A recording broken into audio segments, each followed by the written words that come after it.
is glyphosate and why is it found in our food? Are we consuming a controversial chemical with every bite?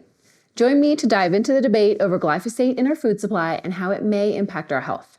I'll be sharing the facts to help you stay informed and stay healthy.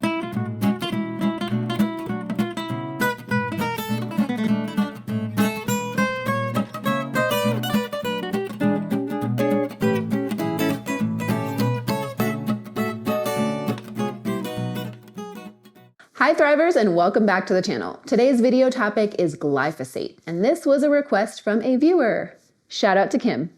And if you have a food question on your mind, drop a comment below and we just might add it to our next video list. Now back to glyphosate. What is glyphosate? Glyphosate is the most widely used herbicide or weed killer worldwide. You may also know it as Roundup because glyphosate was the active ingredient in Roundup, with some other ingredients as well. In recent years, there has been some concern about how this herbicide affects our health. So let's dive in. Glyphosate is an herbicide that's used to control weeds and certain grasses.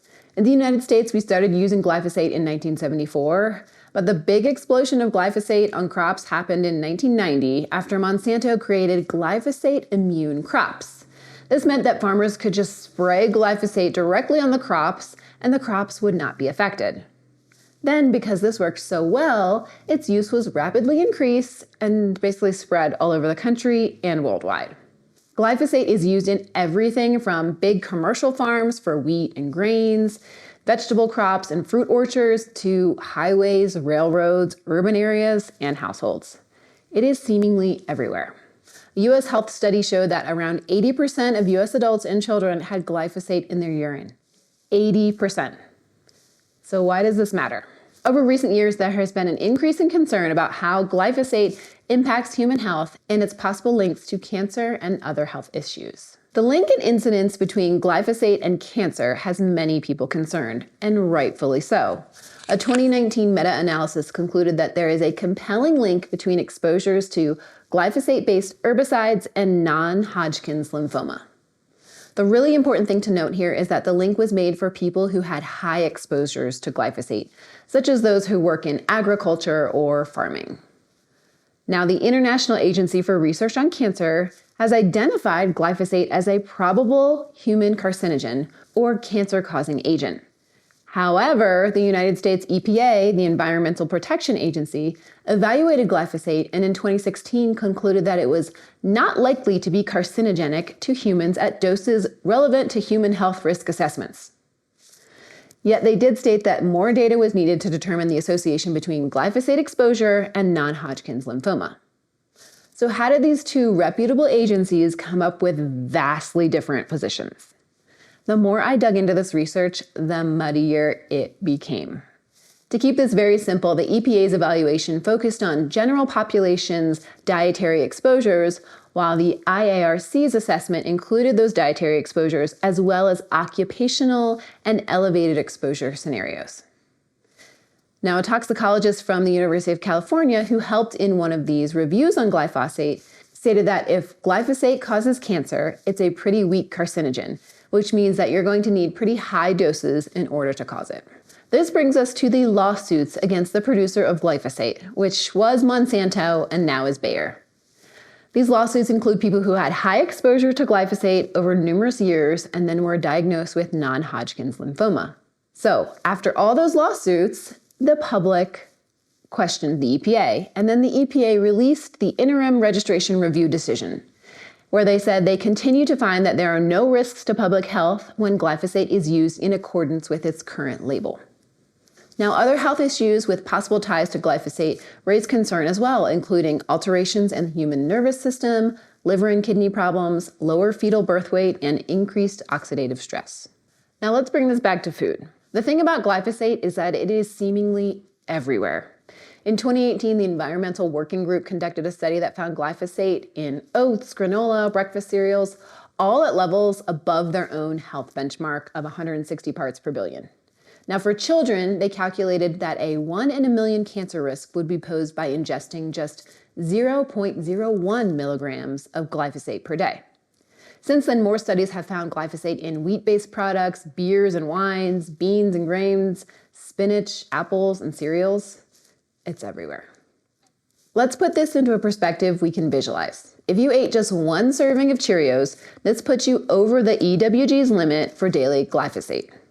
Here's what's interesting. Contrast the EWG to the EPA. The EPA has established different tolerances for glyphosate. They call this the maximum contaminant level, which is set to 0.7 parts per million for drinking water and 30 parts per million for oats. They say they believe this level would not cause any potential health problems. So where does this leave us, the general public? According to the EPA, they say the levels of glyphosate that are legally allowed on food is not harmful. On the other hand, some researchers and academics state that glyphosate is concerning. For now, the level of exposure to glyphosate is key in evaluating the hazard and the risk. In July 2021, Bayer, who owns and distributes Roundup, announced they would stop selling their popular weed killer to residential consumers in 2023. What's interesting is that they maintain they did this to manage litigation risk and not because of any safety concerns. So if they aren't concerned about safety risk, but the litigation is related to safety, where does that leave us? Bayer said they're committed to replacing glyphosate products with new formulations that rely on alternative active ingredients. I wonder what those will be. According to Forbes, Monsanto, the previous owner of Roundup, has settled over 100,000 Roundup lawsuits and paid out over $11 billion as of May 2022.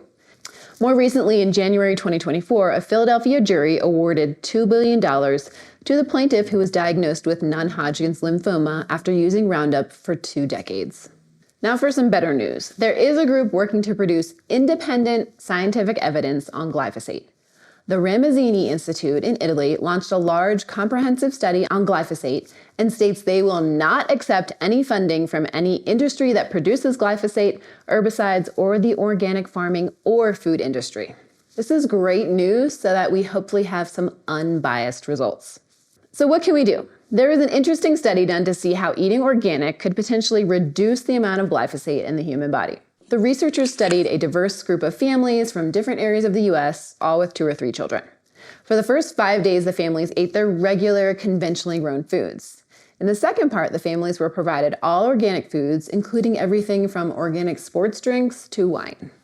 The results? All individuals had a drastic 70% decrease in glyphosate levels within just 3 days of consuming the all-organic diet. So what does this tell us? Following an all-organic diet could reduce your pesticide intake the most. However, we can still be exposed to glyphosate and other pesticides through the air and through other ways. The bummer is that while we may all want to eat organic all the time, it may not be financially feasible or may not be accessible to many people. And sure, I would love to grow all my own food, but the climate here in Colorado isn't conducive to year-round gardening. To reduce the amount of glyphosate in your system, eating organic is one of the most impactful things you can do. For the foreseeable future, the discussion on glyphosate safety will continue to be debated between federal agencies, the IARC, and the U.S. court system. This debate is one that I will be monitoring and will share updates as they are released.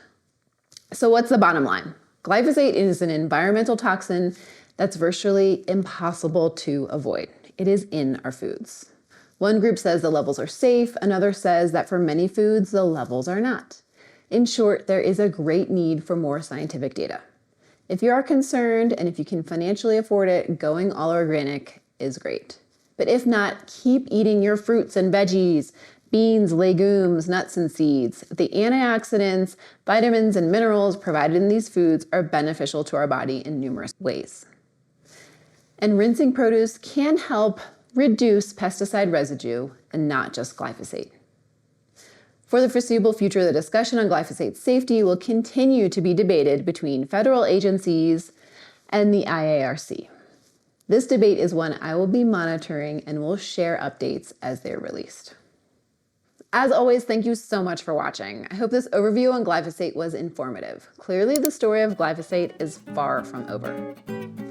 Hit that like button below if you enjoyed, and don't forget to subscribe so you can be informed when we release new videos like this one, nutrition tips, and nourishing recipes. And I will see you in the next video. Until then, eat well, be well,